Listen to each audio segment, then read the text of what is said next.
საკონსტიტუციო ცვლილებებთან დაკავშირებულ შეთანხმებას პოლიტიკურ ლიდერებს პირველი ამერიკის შეერთებული შტატები ულოცავს და წინ გადადგმულმა ბიუჯეტ აფასებს. პრემიერ-მინისტრი თავის პოზიციას აფიქსირებს და აცხადებს, რომ იმ შემთხვევაშიც, თუ საკონსტიტუციო ცვლილება არ გავიდოდა, არაფერი ემუქრებოდა არც საზოგადოებას, არც მთავრობას გარდა ზედმეტი ემოციური დატვირთვისა. ეს კი მოიხსნა. გაამართლა თუ არა მიღებულმა პოლიტიკურმა შედეგმა საკონსტიტუციო ცვლილების ინიციატორების მოლოდინი, მთავარ კითხვას ეკა ბესელია უპასუხებს. გადაცემის მეორე ნაწილში, რომელმა პარტიამ რა მოიგო და რა წააგო გუშინდელი გადაწყვეტილებით, არჩილ გამზარდია გადაცემაში მთავარი კითხვა.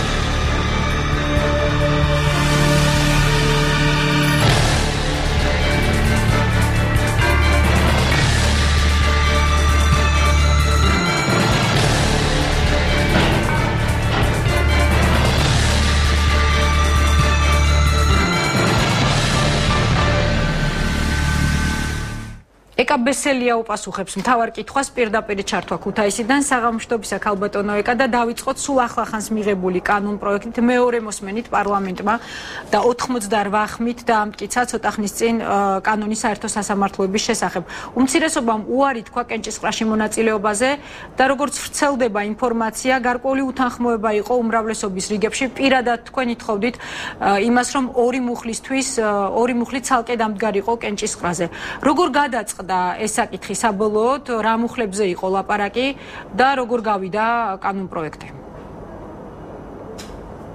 საღამომშვიდობის ეკა მოგესალმები, მივესალმები მაყურებელს. ძალიან საინტერესო ბოლო 2 დღეა განსაკუთრებით პარლამენტში. მე ვიტყოდი, საერთოდ პარლამენტი გახდა, მე ვფიქრობ, ყველაზე საინტერესო იმ თვალსაზრისით, რომ ძალიან მნიშვნელოვანი საკითხები წყდება ბუნებრივი ერთის მხრივ და მეორეს მხრივ ძალიან დინამიურია. ძალიან საინტერესო, ძალიან ჯანსაღი დებატები მიმდინარეობს პარლამენტში. ეს არ არის ის პარლამენტი, რომელსაც აბსოლუტურად ვთქვათ, ერთიანი და აბსოლუტურად ესე ვთქვათ, ინერციით შეუძლია გადაწყვეტილებები მიიღოს. აქ არის გუნდის შიგნით ძალიან ჯანსაღი პოზიცია და მე არ ვიტყოდი არავითარ უთანხმოებაზე. პირიქით, ჩვენ მქონდა საინტერესო განხილვა ძალიან მნიშვნელოვანი საკითხის, რომელიც თავისი შინაარსი და მასშტაბით არანაკლებია, ვიდრე ეს იყო თუნდაც გუშინ მიღებული გადაწყვეტილება კონსტიტუციურ ცვლილებებთან დაკავშირებით. დღეს ვიხილავდით ჩვენ უკვე მუხლობრივად საერთო სასამართლოების შესახებ კანონში შესაძლო ცვლილებებს. დღეს საკითხი შეეხო ძირითადად ორ თემას. მთლიანობაში ეს არის ძალიან კარგი საკანონმდებლო ინიციატივა, რომელზედაც ძალიან ბევრი იმუშავა მთავრობამ, ძალიან კარგად წარმოადგინა ბატონმა სანდრო ბარამიძემ ეს ინიციატივა. და ჩვენ ყველა ბუნებრივია ამ საკანონმდებლო ინიციატივას მხარს უჭერთ. რა არის ეს ინიციატივა? ეს არის რეალურად სასამართლო დამოუკიდებლობის შექმნა, გათავისუფლება სასამართლო ყოველგვარი პოლიტიკური გავლენებისაგან და ეს არის მთავარი, რომელიც უნდა შეეხოს პირველ რიგში იუსტიციის საბჭოს. იუსტიციის საბჭო ეს არის ხელხემალი მთავარი ბერკეტი სასამართლო სისტემის და იცვლება სწორედ საბჭოს დაკომპლექტების წესი.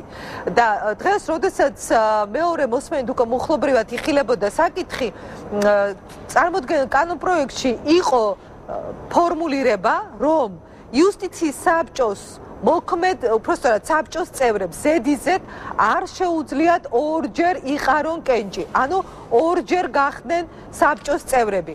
მე რადგან ეს კანონის ჩანაწერი დღეს საკანონმდებლო ინიციატივაში ვნახე, ბატონ ბარამიძესთან დავსვი ეს კითხვა, დავაზუსტე საკითხი. დღეს იუსტიციის საბჭოს წევრებს არსებულს შეეძლებოდა თუ არა ეყარათ კენჭი შემდგომ უკვე ამ კანონის მიღების შემდეგ ახალი იუსტიციის საბჭოს შემადგენლობაში. საკანონმდებლო ინიციატივაში წერია, რომ არ შეიძლება. ბატონმა ბარამიძემ გააკეთა განმარტება, რომ ეს არის მოლაპარაკების და შეთანხმების საკითხი და მე მოგვიანებით ეს დამატება შემოიტანა ბატონმა ვახტანგ ხმალაძემ. რადგან ეს იყო ის ახალი ინიციატივა, რომელიც უნდა დამატებოდა ამ არსებულ საკანონმდებლო ინიციატივას, რომ დღეს მოქმედი იუსტიციის საბჭოს წევრებსაც შეეძლებათ კენჭი იყარონ შემდგომ ახალი საბჭოს ფორმირების დროს ბუნებრივია ამან გამოიწვია ძალიან საინტერესო დებატები. მე პირადად ჩემი როგორც თანამომხსენებელი და ადამიანი რომელიც 14 წელია სასამართლო დარბაზში 14 წელია გატარებული სასამართლო პროცესებზე სასამართლო დარბაზში ძალიან კარგად ვიცი მეც და ბევრმა ადამიანმაც რას ნიშნავს ეს იუსტიციის საბჭო და დღეს არსებული სასამართლო სისტემა. კომიტეტში რომელშიც ჩამოსულია დღეისთვის 4500-ზე მეტი საჩივარი და აქედან 90% ეხება სწორედ მოსამართლეების მიმართ სამდურავს, უკანონო განაჩენებს. რა თქმა უნდა, არა მაქვს ნდობა დღეს არსებული იუსტიციის საბჭოს მიმართ, არც საზოგადოების დიდ ნაწილს არა აქვს და მე ჩემი შეფასება და სხვა შორის ძალიან ბევრი აღმოჩნდნენ ისინი, ვისაც ჰქონდა ანალოგიური პოზიცია, თქვით რომ დღეს არსებულ საბჭოს არ აქვს ეს მაღალი სანდოობა და რეპუტაცია და იქნება ამ მუხთან დაკავშირებით გვემჟელა კიდევ დამატებით. ისევე როგორც მეორე მუხლი იყო ასევე რომელიც დებატების საგანი გახდა და მსჯელობის საგანი ეს ეხებოდა იუსტიციის საბჭოში იმ სამ მოსამართლეს, რომელიც შეიძლება არჩეულ იქნას, საბჭოს წევრი, რომელიც შეიძლება იყოს პალატის თავმჯდომარე, ან სასამართლო კოლეგიის თავმჯდომარე, ან მოადგილე. ანუ სხვებს აქვთ აკრძალვა, რომ თანამდებობის პირი ვერ იქნება იმავდროულად საბჭოს წევრი, მაგრამ ასეთი გამონაკლისი შეიძლება იყოს სამ წევრზე დაშვებული. მე მესმის, რომ და მე მოგვიანებით, როდესაც უმრავლესობის ლიდერმა გააკეთა განმარტება, ჩვენ გქონდათ შესვენება გამოვაცხადეთ, პოზიციები შევაჯერეთ. მე ასევე ვესაუბრე კანონ პროექტის ინიციატორსაც. ჩვენ ძალიან ჯანსაღად გავმართეთ შიგნით დისკუსია. ამას წინ უსწრებდა, როგორც გახდა ცნობილი, მათ შორის ვენეციის კომისიასთან კონსულტაციები, მთავრობის წევრებთან კონსულტაციები, იუსტიციის უпроსოდ უზენაეს სასამართლოს თავმჯდომარესთან კონსულტაციები და როდესაც საკითხი დავაყენეთ ეს ორი მუხლი ორშაბათისთვის გადაგვეტანა და ცალკე გვეყარა კენჭი, თუ ეს შესაძლებელი იყო, მაგრამ პარლამენტის თავმჯდომარემ განმარტა, რომ ესე ვერ მოხდებოდა, რადგან ორშაბათ ჩვენ გვაქვს რიგარეშე სესია, სადაც კონსტიტუციის ცვლილებებს მესამე მოსმენით უნდა უყაროთ კენჭი და მან თქვა, რომ ვერ გავდავიტანთ ამ საკითხს პროცედურული შეზღუდვების გამო, ამიტომ დადგა საკითხი, ან მთლიანად კანონისთვის უნდა გვეთქვა უარი საკანონმდებლო ინიციატივისთვის, ან დაგვეჭირა მხარი, რადგან ცალკე ამ ორ მუხლს ჩვენ კენჭს ვერ უყრიდით, ვერც დღეს და ვერც ორშაბათს. ამიტომაც მთლიანობაში უმრავლესობა მიიღო ერთიანი გადაწყვეტილება მთავრობასთან კონსულტაციის შემდეგ, იმიტომ რომ ჩვენ ვართ ბუნებრივია ერთი გუნდი, ძალიან მნიშვნელოვანია ჩვენ შორის შეჯერება პოზიციების და ბუნებრივია ამ კანონს ჩვენ ხმას წინააღმდეგ ვერ მივცემდით, იმიტომ რომ ეს ძალიან მნიშვნელოვანი საკანონმდებლო ინიციატივაა, თუმცა ეს დებატები და ეს შიგნით დისკუსია მე ვფიქრობ არის ჯანსაღი, იმიტომ რომ პარლამენტის წევრებს, რომელსაც კითხვები არ გაუჩნდებათ ასეთი მნიშვნელოვანი საკანონმდებლო ინიციატივის დროს, როდესაც ცვლილებები შემოდის, რაღაცები იცვლება და რაღაც საკითხები მნიშვნელოვნად სხვაგვარად ხდება ფორმულირება, მე ვფიქრობ ძალიან უხერხული იქნება თუ პარლამენტში ესეთი კითხვები არ გაჩნდება. ამიტომ ეს ჯანსაღი პროცესია. ჩვენ არა ვართ ნაციონალური მოძრაობა, რომელსაც ერთი ლიდერი მისცემს ერთ გზავნილს და მესიჯს, მე ყველა ერთმანეთს გადასახებს, რომ ეხა ან ესე უნდა მოვიქცეთ, ან ისე და მათ არ შეუძლიათ განსხვავებული პოზიციის დაფიქსირება. ჩვენი ყველაზე დიდი ძალა ის არის, რომ თავად ჩვენი კოალიციის ლიდერი ბატონი ბიძინა ივანიშვილი იძლევა მაგალითს იმისას, რომ განსხვავებული პოზიციები შეიძლება შეჯერდეს, განსხვავებული მოსაზრებების ადამიანები შემოიკრიბო, ერთ საერთო მიზნისკენ წარმართო მათი ძალისხმევა, გააერთიანო და მიიყვანო საერთო კონსენსუსამდე. ეს არის სიძლიერე, როცა განსხვავებულთა ერთობას ქმნი და ჩვენ ვართ პარლამენტი, სადაც არიან განსხვავებულად მოაზროვნე ადამიანები, მაგრამ ერთი მიზნისკენ შეგვიძლია კომპრომისულად ვიაროთ, ისე რომ ეს კომპრომისები არ იყოს ღირსების შემლახავი და არ იყოს პრინციპებზე უარის თქმა. აი ეს არის, რაც მე ვფიქრობ, ძალიან მნიშვნელოვანი იყო დღეს. გაცილებით რთული პროცესი უძღოდა წინ გუშინ პირველი და დღეს უკვე მეორე მოსმენით მიღებულ საკონსტიტუციო ცვლილებებს წინ უძღოდა რამდენიმე თვიანი მძიმე პოლიტიკური მარათონი და შეიძლება ითქვას ორთაბრძოლა. რამდენად კმაყოფილი ხართ დღეს იმ შედეგით, რაც დადგა, გულისხმობ არა არითმეტიკულ შედეგს, არამედ პოლიტიკურ შედეგს? ძალიან მნიშვნელოვანი იყო ორივე თვალსაზრისით ეს პროცესიც და შედეგიც.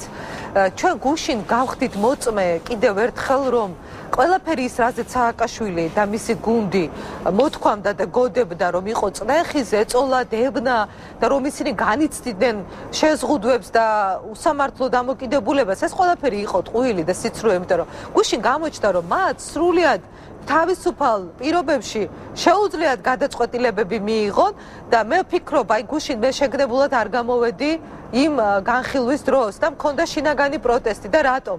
როგორ შეიძლება კონსტიტუციურ ცვლილებაზე უფრო მნიშვნელოვანი გახადო რეიტინგული სარეიტინგო კენჭისყრა ჩატარდება თუ არა? გუშინ ნაციონალურმა მოძრაობამ კიდევ ერთხელ აჩვენა თავისი ძალიან ესე მოკლე ხედვა და მთელი დებატები და დისკუსი გადაიტანეს იმ ფორმატში, რომ უფრო მნიშვნელოვანი იყო ჩატარებული იყო ეს რეიტინგული კენჭისყრა, ვიდრე თავისთავად საკონსტიტუციო ცვლილებები. მე ვფიქრობ, ეს კიდევ უფრო შეურაცხყოფელი იყო იმ პროცესისთვის, ამიტომ მე მაგათად პროტესტისთვისაც არ მქონდა სურვილი ამ საკითხზე მესაუბრა, მაგრამ უმრავლესობამ გუშინ მიიღო ძალიან წინდახედული და ბრძნული გადაწყვეტილება, ჩვენ გავთვალეთ შედეგზე, რომელიც ჭირდება ხალხს. ჩვენ არა გვაქვს უფლება საკუთარი განწყობებით ვინ გაბრაზდება, ვის რა ეწყინება, ამის მიხედვით დავაზარალოთ შედეგი. შედეგი იყო საჭირო საერთო საქმისთვის, ეს არ ჭირდებოდა არც უმრავლესობას, არც მთავრობას, ეს ჭირდებოდა საკუთრ პოლიტიკურ პროცესს, პარლამენტს, პოლიტიკურ მომავალს, საზოგადოების სტაბილურობას, იმიტომ რომ ხალხი უყურებს ამ ყველაფერს და ჩვენ ანგარიშვალდებულება გვაქვს ჩვენ ხალხთან. და ეს არის ყველაზე მაღალი საზომი ჩვენი, ამიტომ გუშინ ნაციონალური მოძრაობის საქციელი კიდევ ერთი დემონსტრირება იყო, მე ვამბობ კენჭისყრამდე რაც ხდებოდა. ძალიან არასერიოზული და უპასუხისმგებლო დამოკიდებულების ყველაფრისგან არ შეიძლება შოუ დადგა, სანახაობა გადააქციო და ეცადო მიიღო აქედან პოლიტიკური რაღაცა სარგებელი. მით უფრო ისინი ძალიან დაზარალდნენ. კარგია რომ შედეგი დადგა, მაგრამ სააკაშვილის შეფასებები გუში რას გავდა? რას ნიშნავს მისი განცხადებები, რომ ვერ გაიმარჯვებს რუსული ყაჩაღური მეთოდები? ის იმდენად მე ვფიქრობ კომენტარის გაკეთებაც კი არ ღირს უკვე, ის იმდენად აგონიურ მდგომარეობაში იყო და იმდენად ფარისეულობდა, რომ ეს იყო ნაციონალური მოძრაობის დაბადება და თურმე ახალი რაღაცა სიმაღლე იშვა მათ წიაღში. მე მგონი რომ ძალიან მძიმედ არის მათი საქმე, იმაზე უფრო მძიმედ ვიდრე კიდე ეს მგონია. ფაქტია რომ ნაციონალური მოძრაობა ღიად ამბობდა და სააკაშვილის გუშინდელი განცხადებებიც ეყრდნობოდა იმათ, რომ სარეიტინგო კენჭისყრა მათთვის იყო ტესტი, რამდენად ერთიანია ნაციონალური მოძრაობის გუნდი. თუ კი ქართული ოცნებისთვის ასეთი უმნიშვნელო იყო სარეიტინგო კენჭისყრა და მთავარი იყო საბოლოო შედეგი და არა იმის ჩვენება, რომელ გუნდში რა ვითარებაა და რომელი გუნდია უფრო ძლიერი. რატომ არ დათანხმდა კოალიცია თავიდანვე სარეიტინგო კენჭისყრას? თუმცა მთავარ კითხვას ეკაბესელია უპასუხებს სარეკლამო ბლოკის შემდეგ გადაცემაში რეკლამის დროა.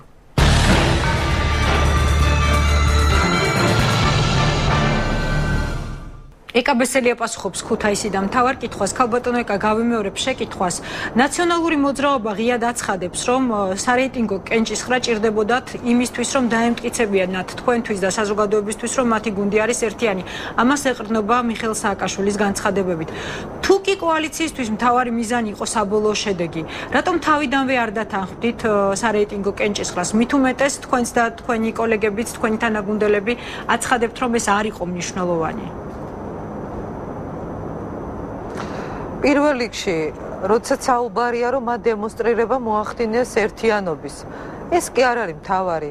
რის ირგვლივ არიან ერთიანი და რა ერთიანებთ მათ? რას ერთგულობენ? უკანონობას და დანაშაულებრივ თანამონაწილეობას, რომელშიც არის ჩაფლული მთელი ეს გუნდი. უკაცრავად, თუ ეს არის მათი დემონსტრირების მთავარი არსი, დაჩვენონ ეს და მე არ მგონია, რომ ეს იყოს ის, რითიც აღაფრთოვანებენ ისინი საკუთარ ამორჩევლებს და მოსახლეობას. რაც შეეხება ჩვენ სტრატეგიას, რა თქმა უნდა, თავდაპირველად ჩვენ მიგვეჭდა, რომ ძალიან არასწორი იყო პოზიცია, რომ ჩვენ მათ კაპრიზებს ავყოლოდით და სარეიტინგო კენჭისყრა გაგვეხადა მთავარი დისკუსიის საგანი და ამ საკითხზე მართლაც არ გაგვიმართავს ჩვენ გუშინ დებატები. შეგნებულად შევიკავეთ თავი, თუმცა რაღაც პასუხები მე მოყვა მათ გამოსვლებს. მაგრამ როდესაც საკითხი დადგა ესე, რომ შესაძლოა ვთქვათ, აი ეს კაპრიზი მართლაც გამხდარიყო მთელი აი ამ დენი თვის განხილვის და დებატების და ნებათა ხელვის საპირწონე, და როდესაც ხედავ მართლაც აი კავკასიური ცარცის წრე გენიალურია, ვინ არის ბავშვის დედა. თუ კიდე აჩვენო რა არის შენთვის ღირებული, ის რომ კაპრიზით აყვე მართლაც თუ შედეგისთვის ისეთი კომპრომისი გადადგა, რომელიც არ გაზარალებს და იმ კენჭისყრის დაშვებით და კენჭისყრაში მონაწილეობით, სარეიტინგო კენჭისყრას გულისხმობ. ჩვენ არავითარი კომპრომისი არ დაგვიშია, გარდა იმისა, რომ ამ ახირებულ ადამიანებს უთხარით, აჰა თქვენ კიდევ ერთხელ თქვათ, მოდით უყარეთ კენჭი და ამის შემდეგ რა? დადგა ის შედეგი, რაც მე ვფიქრობ საზოგადოების დიდ ნაწილს უნდოდა. ამის საფასურად ჩვენ არაფერი არ გაგვიღია. გარდა იმისა, რომ კიდევ ერთხელ ვაჩვენეთ მათი სრულიად არასერიოზული და კომიკური სახე. მე მართლა გულწრფელად ვამბობ, რომ გაუცებული ვარ ასეთ მოკლე დისტანციაზე მათი ხედვისა გამო და ასეთ ვიწრო მასშტაბში, როგორ შეიძლება პოლიტიკური პროცესი დაინახო. თუ მთელი ამ პოლიტიკური პროცესის არსი ნაციონალური მოძრაობისთვის ის არის მათ ეჩვენებინათ, რომ აი ჩვენ როგორ ვდგევათ ერთად და მაინც კენჭისყრის დროს არ ვაკეთებთ იმას, რაც თქვენ გინდათ და ვაკეთებთ იმას, რაც ჩვენ გვინდა. თუ ეს არის ასე ჯიბრით ქვეყანა არ იმართება და ამაში ჩვენ მათ უბრალოდ ვერ ავყვებით, მაგრამ გადაწყვეტილება მივიღეთ სწორედ იქიდან გამომდინარე, რომ შედეგი რა იქნებოდა უკეთესი. პოლიტიკური პროცესი მოითხოვს არა ემოციების მიხედვით განჟას, არამედ შედეგზე ორიენტირებულ პოლიტიკურ სვლას. თუ ეს პოლიტიკური ნაბიჯი კიდევ ერთხელ ვამბობ, არ არის მორალური კომპრომისი და ჩვენ მორალურ კომპრომისზე არ წავსულვართ და ვერც წავალთ, იმიტომ რომ ჩვენი ხალხი ითხოვს სამართლიანობის აღდგენას და ეს არის მთავარი მე მგონი, რაც ჩვენ უნდა გავაკეთოთ და მეორე, ჩვენი საზოგადოება ასევე ითხოვს, რომ ჩვენ ძალიან ღირსეულად გადავდგათ ყველა ნაბიჯი და მივიღოთ პოლიტიკური გადაწყვეტილებები, რომელიც ჭირდება ხალხს იმ დაპირებების შესრულებისთვის, რასაც ისინი ჩვენგან ელოდებიან.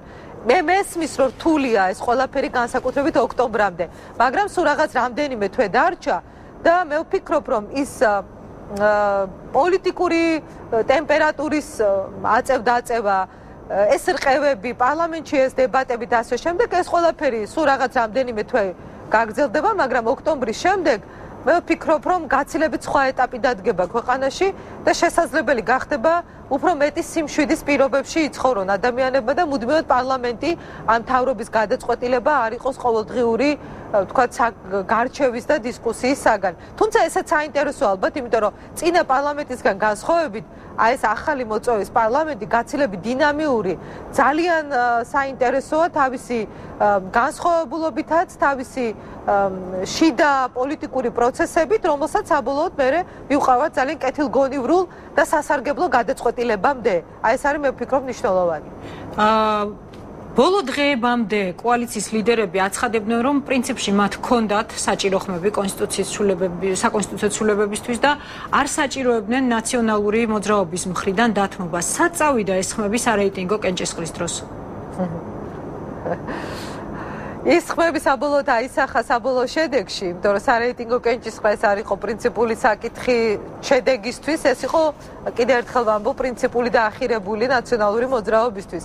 პრემიერმა განაცხადა ცოტა ხნით ადრე, რომ დაახლოებით 130-ზე მეტი დეპუტატი მაინც მისცემდა ამ საკანონმდებლო ინიციატივას ხმას, ესეც მოხდა 135 მხარდაჭერი დაფიქსირდა გუშინ ტაბლოზე, ასე რომ სარეიტინგო კენჭისყრის დროს ვინ რა პოზიციას თქვათ აირჩევდა, ეს არ იყო ბუნებრივია გადამწყვეტი, იქ გარკვეული პოლიტიკური სიფრთხილე გამოიჩინეს იმ ადამიანებმა, რომელიც მათი ზეგავლენის ქვეშ არის. აი ეს გამოჩნდა სწორედ, რომ ჩვენ კი არ ვახდენთ ვინმეს ეს ეწოლას და მართლა უხერხული ამაზე საუბარი. საკუთარი პოლიტიკური გუნდის წევრები ყავთ ზოგიერთი, მართლა მე არ მინდეხა ეს სიტყვა გამოვიყენო, უხერხულია ცოტა, მაგრამ დაახლოებით მძევლის როლში, იმიტომ რომ ერთმანეთს ეუბნებიან, რომ აი ეხლა ხმა მიეცი ან არ მისცე, ეს არ არის გუნდურობა, ეს უფრო გავს რაღაცა ერთმანეთზე ზეგავლენის მოხდენას, იმიტომ რომ ის ადამიანები, რომლებიც აპირებდნენ საბოლოოდ და მისცეს კიდევაც ამ კონსტიტუციურ ცვლილებას ხმას,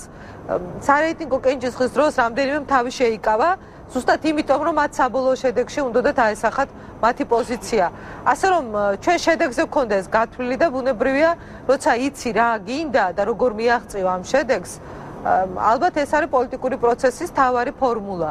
დანარჩენი ყველაფერი შუალედური სამწუხაროდ ჩვენ გვიწევს ესეთ კაპრიზების მოსმენა, ესეთი არასერიოზული განცხადებები, მუდმივად ესეთ ცილისწამებები, მუდმივად აი ვაიბიში იმაზე, რომ ისინი პოლიტიკური დევნის ქვეშ არიან, მაგრამ როგორც ჩანს ესეც ერთგვარი ალბათ ჩვენი თმენის ვალდებულების ნაწილია. ხელისუფლებაში ყოფნას აქვს ეს ტვირთიც ეკა, რომ ბევრი რამ უნდა დაითმინო და აიტანო, რადგან ხელისუფლებაში ხარ და რადგან საჯარო პირი ხარ, ესეც შემადგენელი ნაწილია და იოლი არ არის გულწრფელად გითხრათ, მე ხშირად მიჭირს ემოციების შეკავება, როდესაც ვისმენ მათ ძალიან უპასუხისმგებლო და ცრუ განცხადებებს. ძალიან მიჭირს ხშირად რომ უპასუხოდ დავტოვო და მაქსიმალური კონცენტრირება მჭირდება რომ თავი შევიკავო და აკადემიურად გავცე პასუხი. ეს ძალიან რთულია და მესმის საზოგადოების იმ ნაწილის, რომელიც ძალიან მტკივნეულად რეაგირებს ამაზე, მაგრამ ესეც თქვენის ვალდებულებაა და ზოგჯერ აი ამ უსამართლობის ატანა ჩვენ გვიწევს, თუნდაც იმიტომ რომ ის ხალხი, რომელიც ელოდება ამდენი ხანი ამ სამართლიანობის აღდგენას, ელოდება უკეთეს რეალობას და ისინი მართლა იგრძნობენ ძალიან მალე, რომ ჩვენ მოვედით იმიტომ, რომ მათ მემსახუროთ, ჩვენ ხალხს მემსახუროთ. აი ამისთვის ამ რაღაცების დათმენა ალბათ ღირს, რომ საბოლოოდ მივიღოთ კარგი გადაწყვეტილებები, სასარგებლო გადაწყვეტილებები ჩვენი ქვეყნისთვის და ჩვენი ხალხისთვის. ორშაბათს უკვე მესამე მოსმენით მიიღებთ სავარაუდოდ და ალბათ ამ კანონს, რა შეიცვლება ამის შემდეგ კოალიციისთვის? იქნებით თუ არა მაგალითად უფრო თამამები თქვენს გადაწყვეტილებაში, რადგან პრეზიდენტს უკვე აღარ ექნება ხელთ ბერკეტი, რომლის თანახმადაც მას შეეძლო მთავრობის დათხოვნა და დანიშვნა თავისი ნებასურველით. იცით, ეკა, ერთი საინტერესო რამ, ბევრი პოზიტიური რამ ახლდა, მაგრამ კიდევ ერთ საინტერესო რამ ახლდა გუშინდელ გადაწყვეტილებას. ჩვენ სითამამი არც მანამდე გვაკლდა და ბუნებრივია ის მითი და ის ლეგენდა, რომელსაც სააკაშვილი და მისი გუნდი ქმნიდა და ესე რაღაცა სარკასტული სიტყვა გაჩნდა, ესე ჯადოსნური სიტყვა აპრილი, ერთმანეთს ეჩურჩულებოდნენ, ეს გუნდი მე რეგიონებში თავიანთ მომხრეებს ეუბნებოდნენ, რომ აი აპრილი მოვა და ყველას ეს რაღაცა მითიური აპრილი წარმოდგენილი ქონდა, რომ აი სააკაშვილი თეთრ აშშს ამხედრებული დაბრუნდებოდა ახალი ძალაუფლები და ასე შემდეგ. ეს მითი დაიმსხვრა ამითი და იმ ადამიანებისთვის, ვინც მაინც მეტად თუ ნაკლებად რაღაცა შიშით ელოდებოდა ამ აპრილის დადგომას, როდესაც ეს მოკლე ინტერვალი იყო, თეორიული შანსი სააკაშვილისთვის თავრობის დათხოვნის, ეს მითიც დაიმსხვრა. აი ეს მნიშვნელობა ქონდა, თორე ბუნებრივია, რომ სააკაშვილს ამის რესურსი არ აქვს და არც ქონდა, რომ დაითხოვოს თავრობა და თვითონ დანიშნოს თავისი მთავრობა, ვინც მას უნდა დააბრუნოს მერაბიშვილი, ადეიშვილი და სხვაები ხელისუფლებაში. ბუნებრივია ეს წარმოუდგენელი რამ არის და ისინი ვერ დაბრუნდებიან. მე დარწმუნებული ვარ ამაში, რომ ქართველი ხალხი, რომელმაც უკვე იგება, რას ნიშნავს მათი უსამართლობის შედეგი. და კიდევ ერთხელ ვამბობ, აი დღესაც განცხადებებს, რომ ვკითხულობ ჩემთან კომიტეტში შემოსულს, მე რამდენად უკვე ვარ გაოგნებული, იმდენი ადამიანია გამწარებული. ხალხმა ამოიღო ხმა და წერენ, რამდენ ადამიანს ქონება წაართვეს, რამდენ ადამიანს უკანონოდ აღუკვეთეს თავისუფლება, როგორ აწამებდნენ, შეურაცხყოფდნენ, ღირსებას ხელყოფდნენ. ეს ადამიანები ბუნებრივია არასოდეს დააბრუნებენ ამ საშინელ სისტემას უკან და ამისი განცდა არავის არ აქვს, მე ვფიქრობ, მაგრამ ეს რაღაცა შიში, რომელიც მათ მითი, რომელიც მათ შექმნეს, რომ აპრილში დაბრუნდებოდნენ და განსაკუთრებით ცდილობდნენ თავიანთ მხარდამჭერებისთვის ეს გზავნილი მიეწოდებინათ, ეს მითის დასრულდა გუშინ. კიდევ ერთხელ გამოჩნდა სააკაშვილის სრულიად არასერიოზული სახე. ადამიანი გუშინ გამოდიოდა, რომელიც თავის თავს პრეზიდენტს უწოდებს და ამბობს, რომ მე ვამაყობ ვარ აი ამ გუნდის ნაწილი. რა ქონდა მას საამაყო, რას გავდნენ გუშინ იმ დებატების დროს, როგორ იქცეოდნენ, რა მასშტაბში იყო აყვანილი ეს სარეიტინგო კენჭისყრა და იმუქრებოდნენ, ეხლა წავალთ ხმას არ მივცემ, დავტოვებთ ხდომათა დარბაზს, დარბოდნენ წინ და უკან. ეკა, ეს ყველაფერი არ არის იოლის საყურებელი, ამიტომ როდესაც ჩვენ ვითათბირეთ გუშინ და გქონდა შეკრება გუშინ შევიკრიბეთ პარლამენტის თავმჯდომარესთან ერთად და კონსულტაციები გქონდა, მაშინ ვთქვით, რომ კი, რა თქმა უნდა, ხა თუ აყვები ამ ყველაფერს და მეც ფიქრობდი და ბევრი სხვაც, რომ როგორ შეიძლება მუდმივად მათ კაპრიზებზე იარო, მაგრამ თუ უფრო დიდი შედეგი დარტყმის ქვეშ შეიძლება დააყენო, ალბათ არ იქნებოდა გამართლებული ესეთი გადაწყვეტილება. ამიტომ ეს თემა, რადგან აპრილის თემა მოხსნილია დღის წესრიგიდან, რომელიც უფრო სხვებისთვის იყო, მათივე დარჩენილი, ვთქვათ, ესე ვთქვათ, მერყევი მხარდამჭერებისთვის იყო ერთგვარი ხაფანგი. ეს თემაც რადგან მოიხსნა, მე ვფიქრობ, რომ თვითონ საზოგადოებას ექნება მეტი სიმშვიდის განცდა, იმიტომ რომ ძალიან ბევრი ადამიანის გზავნილი მივიღეთ და ძალიან დიდი გამოხმაურება ქონდა ამ ყველაფერს საზოგადოებაში. მე ვფიქრობ, რომ ეს ნებათა ხელობის დაცხრობა ამად ღირდა და განსაკუთრებით აი ამ ლეგენდის დასამთავრებლად, რომელსაც სააკაშვილი ქმნიდა აპრილში დაბრუნების სახით. რაც შეეხება შემდგომ ნაბიჯებს, მე არ მომწონს ეს სიტყვა, მაინც და მაინც, რომელსაც ხშირად იყენებენ ხოლმე ბოლო პერიოდში. ძალიან ძნელია კოაბიტაცია და თანამშრომლობა იმ ძალასთან, რომელიც მე პირადად ძალიან კარგად მაქვს გააზრებული, რომ ეს არის დანაშაულებრივი დაჯგუფება. ეს პარტია, ეს არ არის პოლიტიკური პროცესის ჯანსაღი ნაწილი. მე მათ უყურებ როგორც ადამიანებს, რომელმაც უამრავი ათასობით ჩვენი თანამოქალაქე, ჩვენი ქვეყნის მოსახლეობის ძალიან დიდ ნაწილს მიაყენეს უდიდესი ტრავმა და უდიდესი ზიანი ჩვენ ქვეყანას.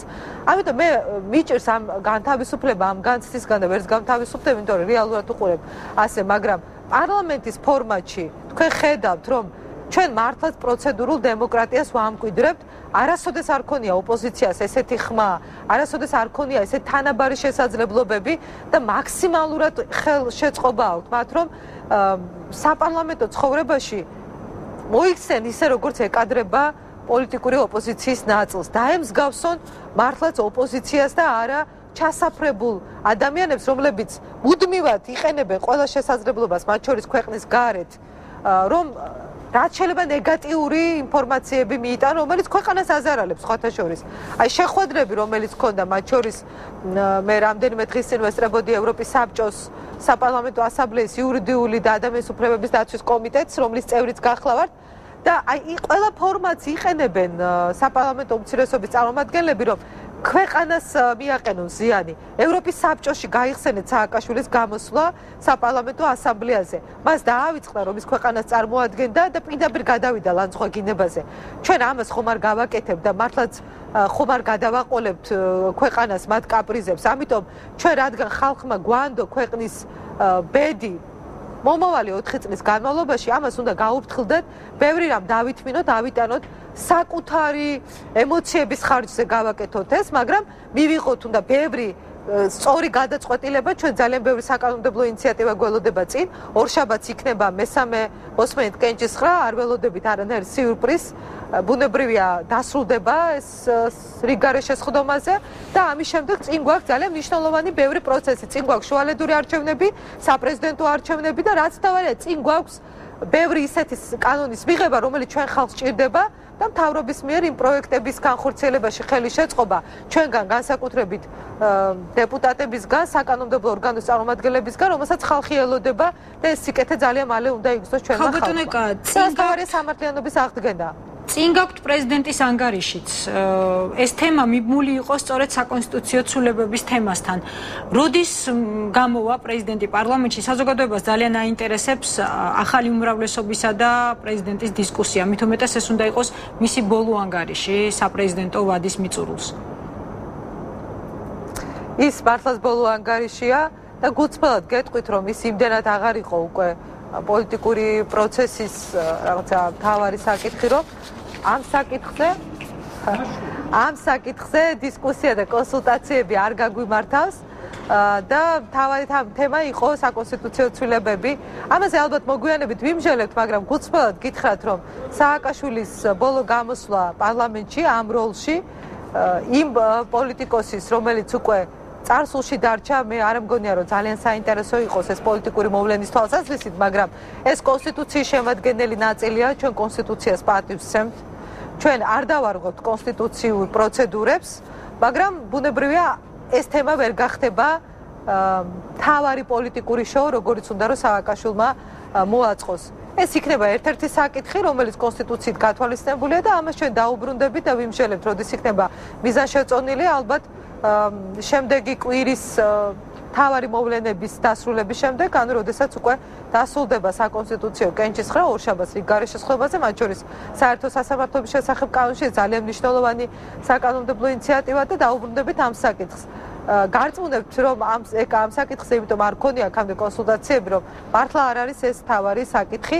ბევრმა სხვა თემამ გადაფარა ამ საკითხის მნიშვნელობა. კიდევ ერთხელ ვამბობ, განსაკუთრებით მისი პოზიციების გამო. აი გუშინდელი მისი განცხადება ეს იყო კიდევ ერთი დიდი მარცხი მისი, როგორც პოლიტიკოსის, როგორც პრეზიდენტად წოდებულის, ძალიან მწუხარო ქვეყანას ყავს ესეთი პირველი პირი, მაგრამ ეს არის ის მოცემულობა, რომელსაც ჩვენ მართლა ცივილიზებული დიდსულოვნებით ვითმენთ და ვხვდებით, მაგრამ საპრეზიდენტო არჩევნების შემდეგ ეს ძალიან ცუდი რეალობა დასრულდება, წარსულში ჩაბარდება და მადლობა უფალს, რომ გვექნება შესაძლებლობა ქართულმა ხალხმა მართლაც აირჩიოს ქვეყნის პირველი პირი და მას ყავდეს ისეთი წარმომადგენელი, რომელიც არც გაყალბების, არც რაიმე სხვა ფორმებით იქნება არჩეული და რომელიც ხისეულად წარმოადგენს ქვეყანას.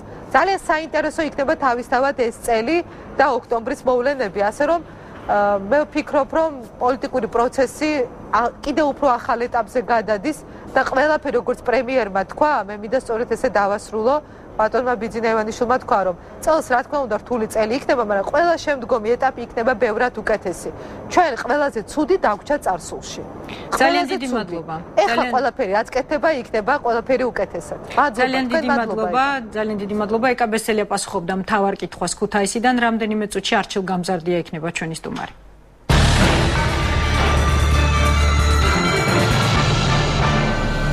არჩილ გამზარდია უპასუხებს მთავარ კითხვას საღამოშტობისა. არჩილ დაძაბული და საინტერესო კვირა იყო პოლიტიკურად, რაც დასრულდა იმით, რომ საბოლოოდ გადაწყდა საკონსტიტუციო ცვლილებების ბედი. მართალია ფორმალურად დღეს გადაწყდება ორშაბათს, მაგრამ პრინციპში საკითხი უკვე თემა უკვე გადაწყვეტილია. ბოლოს სიტუაციის დაძაბვა გამოიწვია ნაციონალური მოძრაობის მოთხოვნამ სარეიტინგო კენჭისყრის შესახებ, რაზეც ქართულმა ოცნებამ თავიდან უარი თქვა, მაგრამ ბოლო მომენტში ოცნება წავიდა დათმობაზე და სარეიტინგო კენჭისყრა ჩატარდა. ეს არ იყო საკონსტიტუციო ცვლილებების სასარგებლოდ, რადგან საკონსტიტუციო უმრავლესობა ხმების ცვლილებებმა ვერ მიიღო. იყო თუ არა გამართლებული სარეიტინგო კენჭისყრის ჩატარება? უპირველეს ყოვლისა იმისათვის რომ შეკითხვას უპასუხოთ, ჩვენ უნდა დავსვათ შეკითხვა, როგორ უნდა მოხდარიყო პროცესი და რა იყო ამ ყველაფრის სათვლის წერტილი. თუ ჩვენ ვიტყვით, რომ საზოგადოებისათვის და ქვეყნისათვის სასურველი შედეგი ეს იყო ის, რომ მეტი სიმშვიდის განცდა ქონოდა და ხელისუფლების ძალთა გადანაწილება მომხდარიყო რაღაცა გარკვეული შეთანხმებით, რომ საკუთარი უსაფრთხოება ეგზონთ და ერთმანეთის საშიშროება ნაკლებად, მაშინ შეგვიძლია ჩავთვალოთ, რომ ეს კონსტიტუციური შეთანხმება წარმატებულად დასრულდა. მაგრამ თუ კი ჩვენ გავიხსენებთ იმას, რამ უზრუნველყო ოქტომბრის არჩევნები, რა მთავარი გარემოება იყო, მაშინ უნდა წარმოვადგინოთ ასე, რომ პირველ რიგში არჩევნები იყო იმისათვის და იმ პათოსით ჩატარდა, რომ საქართველოს მოსახლეობამ უარი უთხრა არსებულ ხელისუფლებას.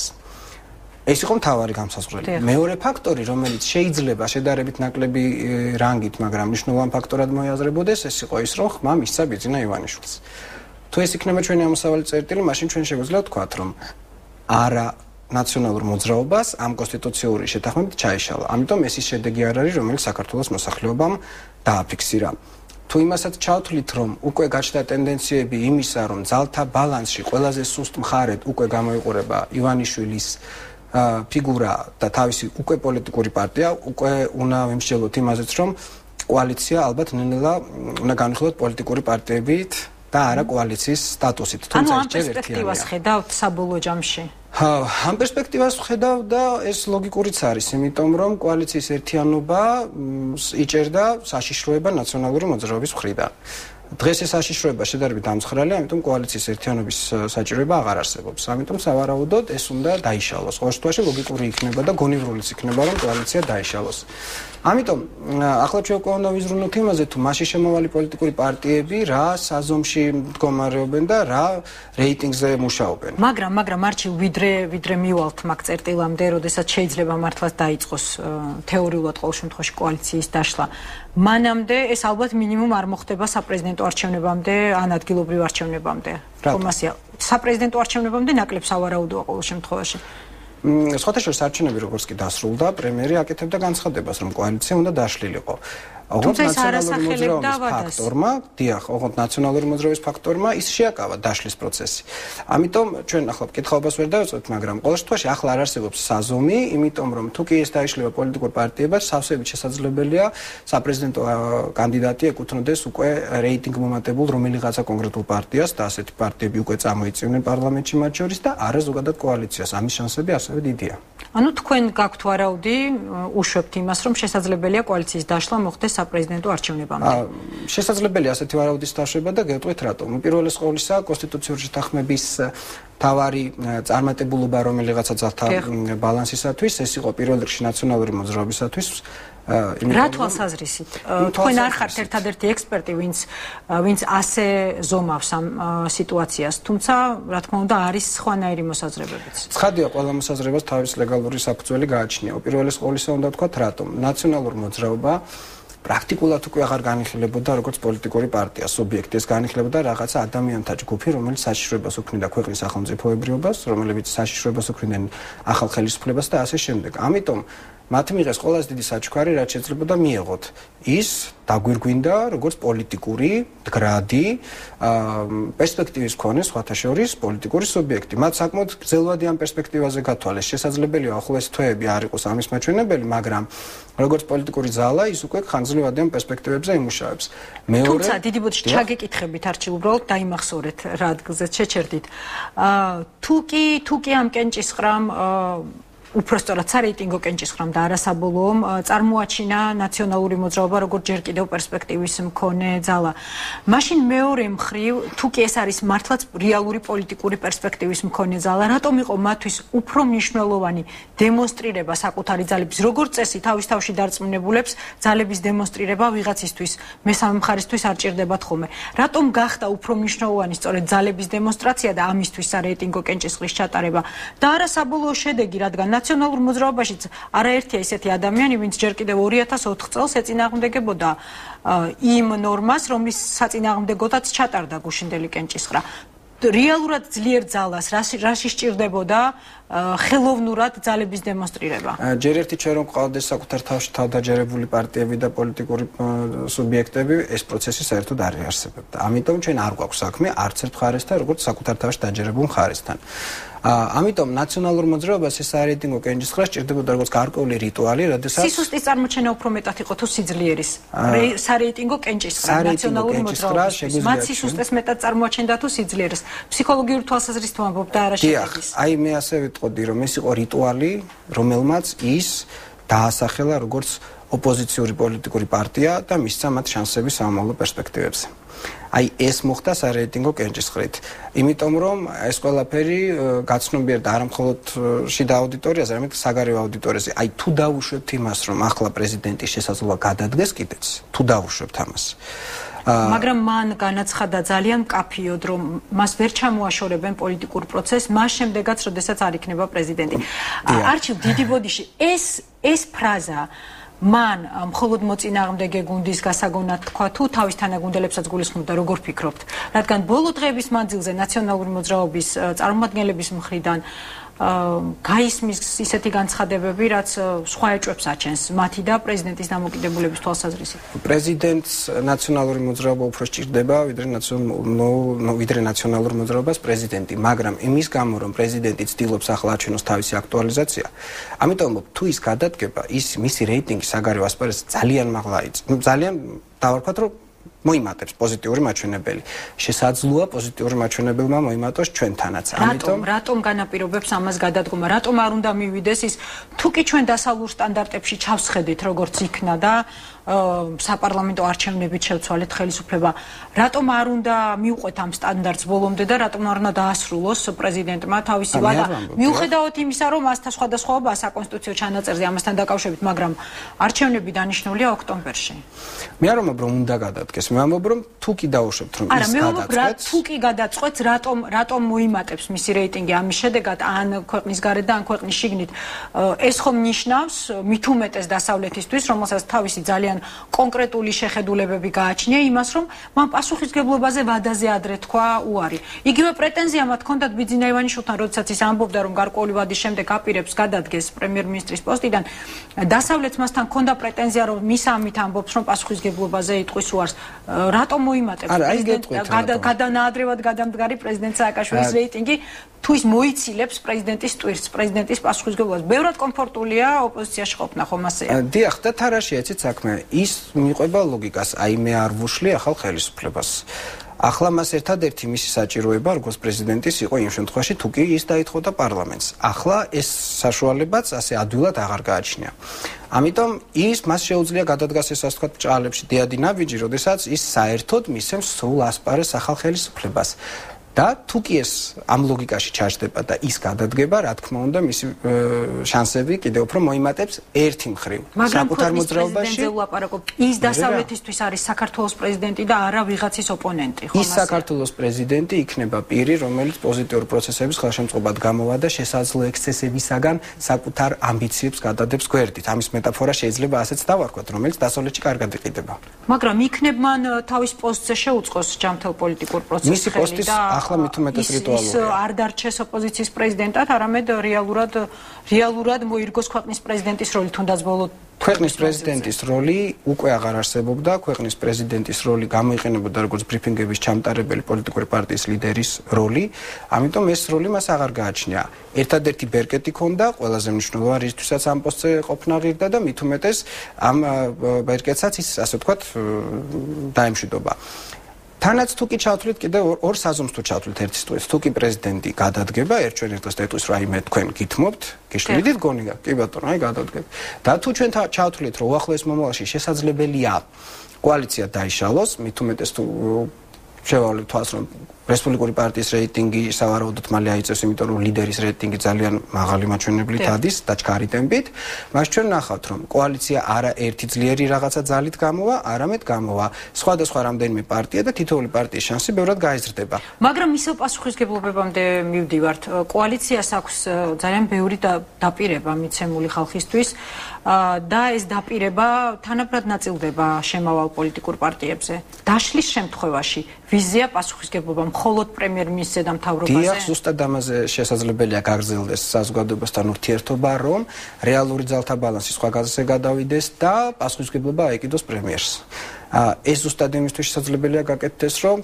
ქართული ოცნება უკვე როგორც პარტია მაქსიმალურად უკან დაიციოს პასუხისგებლობათა ძირითადი ნაკადი გადავიდეს პრემიერზე და შესაბამისად მას თან ჩვენ ვერ ვიტყვით რომ რესპუბლიკური პარტია საყდენი როგორც სანდო საყდენი შესაძლებელია იყოს ის იყო პარტნიორი ნაციონალური მოძრაობისაც ის პარტნიორობდა კიდევ სხვა პოლიტიკურ პარტიებს და შესაძლებელია რატომ არის სანდოობის საზომი პირიქით იქნება ამით ხასიათდება როგორც პრინციპული პოლიტიკური ძალა რომელიც მაგალითად 2004 წელს დაემშვიდობა ნაციონალურ მოძრაობას სწორედ იმიტომ რომ მათ მიიღეს არადემოკრატიული საკონსტიტუციო ცვლილებები.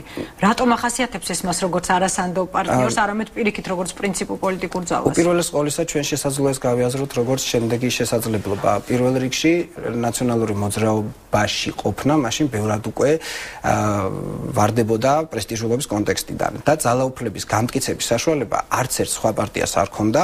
იყო ასეთი პირი, რომელსაც ძალიან დიდი ძალაუფლება ჰქონდა ზურაბ ჟვანია და ისიც გაქრა, ასე დავარქვათ ჩვენ. ამიტომ რესპუბლიკურ პარტიას და მის წარმომადგენლებს ნაციონალური მოძრაობის ჩარჩოებში არანაირი შანსი არ ჰქონდათ. თუმცა არსებობდა ძალიან კონკრეტული მიზეზი. მიზეზის დასახელება ჩვენ ასე დავარქვათ, პოლიტიკოსების კომუნიკაცია საზოგადოებასთან გამოიხატება ერთი გამოხატული ლოზუნგებით, გამოხატული მიზეზებით და მეორე ეს არის ფარული მიზეზებით, რომელიც რეალურად ქმედების მიზეზი ხდება ხოლმე. ამიტომ ის თუ რას გამოაცხადებდნენ ისინი ოფიციალურ მიზეზად, ეს ჩვენ მაინც და მაინც შეგვიძლია აღწეროთ. მაგრამ მაშინ კარგით გამოვიდეთ სხვა კრიტერიუმიდან. პრაგმატულობა მე არ ვარ ხა არც ერთი პოლიტიკური პარტიის დამცველი, რას ისულელია უბრალოდ პოლემიკა შემოვიდა, რადგან მართლაც მაქვს ეს კითხვები. პრაგმატულობა ასევე არის პოლიტიკური ძალის დადებითად მახასიათებელი, ხომ ასეა? თუ ისინი პრაგმატული მიზნით, ამ შემთხვევაში ვსაუბრობთ რესპუბლიკელებზე, თუნდაც სხვა პარტია იყოს, თუ პრაგმატული მიზნებიდან გამომდინარე პოლიტიკური პარტია მათი ერთ-ერთი მიზანი არის რა თქმა უნდა თვითდამკვიდრება და დამოუკიდებელი სვლა მომავლისკენ. თუ ამ მიზნით ტოვებს პოლიტიკურ პარტნიორს, ეს რატომ ახასიათებს მას როგორც არასანდოს? რადგან იქნება მეორე პარტნიორი არასანდო, რომელიც ხელში იღებს მეტბერკეთს და ჩაკრავს თავის პარტნიორს. მე არ ვამბობ რომ არის არასანდო, მე ვამბობ რომ ნდობასთან დაკავშირებით გარკვეულ ვეჭვებს აღწევს. სხვადასხვა ქრონოლოგიურად რომ მივყვეთ, მე მოხდა ასეთი რამე, რომ რესპუბლიკურმა პარტიამ ცალკე სცადა არჩევნებში მონაწილეობა სრულად წარუმატებლად და მიხვდნენ რომ რაღაცა ფორმით ისინი უნდა მოხდნენ, მათ სჭირდებათ რეალური ძალაუფლება და მათ არ გააჩნიათ ის შესაძლებლობა რომ მოთხოვნადები იყვნენ. აი ის რასაც ახლა აკეთებს ბატონი პარლამენტის თავმჯდომარე, ძალიან მაღალი რანგის ნაბიჯებია პრომოუშენის კუთხით, აი დარგობრივი კუთხით რომ ვთქვათ. იმიტომ რომ მან უზრუნველყო ალბათ პირველად რესპუბლიკური პარტიის ფართო პერსპექტივების წინაპირობების შექმნა. ამიტომაც ახლა მათ რეალურად რა გააჩნიათ? ახლა მათ გააჩნიათ რეალური ძალაუფლება და ნაკლები პასუხისმგებლობა, იმიტომ რომ პარლამენტში მიმდინარე პროცესების შეფასება გარედან ძალიან რთულია. რიგითი მოსახლე უფრო კარგად შეაფასებს რომელიმე მინისტრის მოღვაწეობას, ვიდრე საკანონმდებლო ორგანოში მიმდინარე პროცესებს. თავისუფალ დემოკრატებს მაგ მხრივ მეტი ტვირთი აქვთ. კი. თავისუფალ დემოკრატებსაც, თავად ბიძინა ივანიშვილსაც, ანუ ესენი შესაძლოა კიდეც აღმოჩნდნენ გარკვეულწილად თამაშგარე მდგომარეობაში. თან კიდევ ერთ დაშვებას თუ გავაკეთებთ, მე არ ვამბობ, პროგნოზებს არ ვიძლია, ვამბობ დაშვების გაკეთებას. თუ ჩვენ დავუშვებთ, რომ შესაძლოა ნაციონალურმა მოძრაობამ და რესპუბლიკურმა მოძრაობამ როგორც ადრე ახლაც იპოვნოს საერთო ინტერესების გადაკვეთის წერტილები, მაშინ პროცესებს სრულიად სხვა მართულება ექნებათ. აქ არის ზუსტად მსჯელობა იმაზე, სჭირდება თუ არა ნაციონალურ მოძრაობას პრეზიდენტი, დღეს აკაკი ბუბუხიძის პატარა რეპლიკის არ იყოს. ასევე დავით ბაქრაძის ხარო გარკვეულ გადაწყვეტილებასთან დაკავშირებით, თუ კი პრეზიდენტი ბერკეთს გამოიყენებს, მე აღარ მომინდა. დიახ, ანუ სჭირდება თუ არა და სჭირდება თუ არა უკვე გამწევძალას პარლამენტში პრემიერის ფაქტორი, იმიტომ რომ პრემიერის ფაქტორი ჯერჯერობით ძალიან წონადია, მეორე ის არის რეალური ძალაუფლების მქონე და თუ კი ჩვენ ჩავთვლით რომ შესაძლოა პოლიტიკური პარტიას საკუთარი თვითდამკვიდრება ბევრად უფრო ეფექტურად უღირდეს ვიდრე პარტნიორებთან ურთიერთობა, მაშინ ჩვენ უნდა ვფიქროთ რომ არსებობს თეორიული შანსი იმისა რომ ნაციონალურები და რესპუბლიკელები პრემიერ ივანიშვილის წინააღმდეგაც გაერთიანდნენ ცოტა გრძელვადიან პერსპექტივაში. როდის დაიწყება ჯამთელი პოლიტიკური პროცესი? თუ დღეს ეს პროცესი უკვე სახეზეა, არჩევ. რადგან ნაციონალური მოძრაობის ფაქტორთან დაკავშირებით არის ძალიან ბევრნაირი მოსაზრება. საზოგადოების ერთი ნაწილი მათ მიიჩნევს რეალურ ოპოზიციას, საზოგადოების მეორე ნაწილი არ მიიჩნევს რეალურ და ჯამთელ ოპოზიციას, მით უმეტეს რომ მათ აქვთ გარკვეული მართვის ბერკეტები ხელში.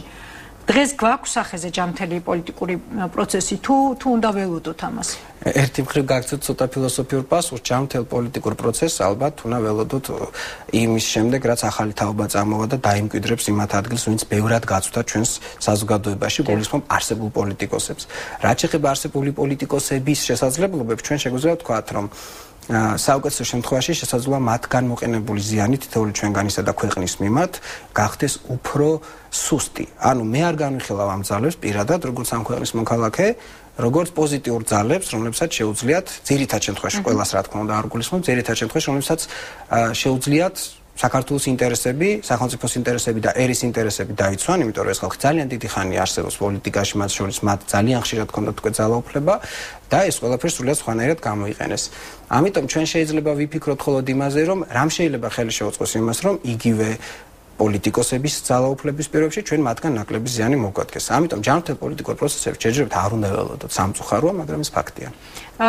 არჩილ, როგორ ფიქრობთ, ოქტომბრის არჩევნების შემდეგ საზოგადოების როლი, ზუსტად იმ შემაკავებლის როლი, რაზეც თქვენ ახლა ილაპარაკეთ, გაზრდილია თუ არა? ახდენს თუ არა ახლა საზოგადოება მე ვგულისხმობ იმ წარმომადგენლებს, იმ ბირთვს, რომელიც ზოგადად ახდენს ხოლმე, ეს არ არის რიცხოვნობით როგორც წესი ბევრი, მაგრამ ხარისხობრივად არის, თქვათ მაღალი ინტელექტუალური თვალსაზრისით, არის თუ არა როლი გაზრდილი უფრო პროცესებზე? პირიქით, საზოგადოების როლი სწორედ ბოლო შეთანხმების შემდეგ სავარაუდოდ კიდევ უფრო შემცირდება და რატომ? საზოგადოების როლი შესაძლებელია იყოს მაღალი მაშინ, როდესაც საზოგადოება არის ძირითადი მოკარნახე და მათი დაკვეთა პირობითად ასე დავარქვათ, ხდება ხოლმე კომუნიკაციის მართვის საფუძველი. თქვენ ფიქრობთ შემცირდა ოქტომბრის შემდეგ საზოგადოების გავლენა? ოქტომბრის შემდეგ არა, აი ბოლო გადაწყვეტილების შემდეგ შესაძლოა და სავარაუდოდ შემცირდა. არა, მე გეუბნებით რაც გვაქვს ახლა ოქტომბრიდან 21 მარტამდე, ოქტომბრიდან 21 მარტამდე საზოგადოება ბევრად უფრო წინ იყო წამოწეული და საზოგადოების ტიპის ჩართულობა ზოგადად ქვეყნის მართვის პროცესებში ბევრად უფრო წინ იყო წამოწეული, ვიდრე იყო ძალიან ბევრი წლის განმავლობაში. თუმცა ბოლო მოვლენებმა შესაძლოა ზუსტად ის უზრუნველყონ, რომ პოლიტიკურ პარტიები დაშორდნენ საზოგადოებას და ერთმანეთში გარიგდნენ, რაც თავისთავად საზოგადოებასთან კომუნიკაციაში უკვე ბარიერი იქნება თან სერიოზული. თქვენ ფიქრობთ, რომ ამის ნიშნები იყო საკონსტიტუციო მოლაპარაკების პროცესში? კი, ამის ნიშნები არის. პირველ რიგში რატომ? აბა დავაკვირდეთ, ყველა დარჩა კმაყოფილი. არსებობს ასეთი თეორიული შანსი, რომ ასეთი ანტაგონისტური ძალების თუნდაც გარკვეული შეთანხმება იყოს იმდენად იდეალური, რომ ყველა თეორიულად კმაყოფილი უნდა დარჩეს. არ არსებობს ასეთი რამე. ეს რას ნიშნავს? ესე იგი, პოლიტიკური პარტიები და გარკვეული პირები, პოლიტიკური სუბიექტები ერთმანეთთან გარიგდნენ საიმისოდ, რომ მათ შეძლეს პროცესის რეკრუტირება საზოგადოებაში, ან უფრო გასაგებენაზე რომ ვთქვათ, ისე ნათლად ამ ყველაფრის ჩვენება, რომ რეალურად ადამიანები კმაყოფილი დარჩნენ. რატომ? ჩვენ ვართ გადაღლილები, მოგვეცა მოდუნების საშუალება, ჩვენ ვართ შეშინებულები, ახლა მოგვეცა შედარებით დამშვიდების საშუალება გარკვეული დროით. ამიტომ ეს ყველაფერი ჩვენამდე ისე მოვიდა, რომ ჩვენ ასე ვთქვათ, კმაყოფილები დარჩით. სინამდვილეში ეს არ უნდა იყოს კმაყოფილების საგანი, ეს ნიშნავს იმას, რომ ჩვენგან დამოკიდებლად ძალიან ბევრი მოძრაობა მიმდინარეობს კულუარული კომუნიკაციის მართვის კუთხით, რაც სავარაუდოდ ჩვენსაც სასურველ მხარეს არ წავა. ძალიან დიდი მადლობა. დღის და კვირის ბოლოს არჩილ გამზარდია იყო ჩვენი სტუმარი, ორ შაბათამდე გემშვიდობით, სასიამოვნო და მშვიდ შაბათსა და კვირას გისურვებთ.